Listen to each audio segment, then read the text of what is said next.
Ngaku dapat pekerjaan baru. Wardatina Mawa akhirnya buka suara soal cadar.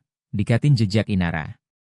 Pekerjaan baru Wardatina Mawa usai kisruh rumah tangga yang menyeret Inara Rusli, janji tak lepas cadar. Ia dipercaya menjadi brand ambasador produk kecantikan milik Dr. Oki Pratama, Bening Skincare.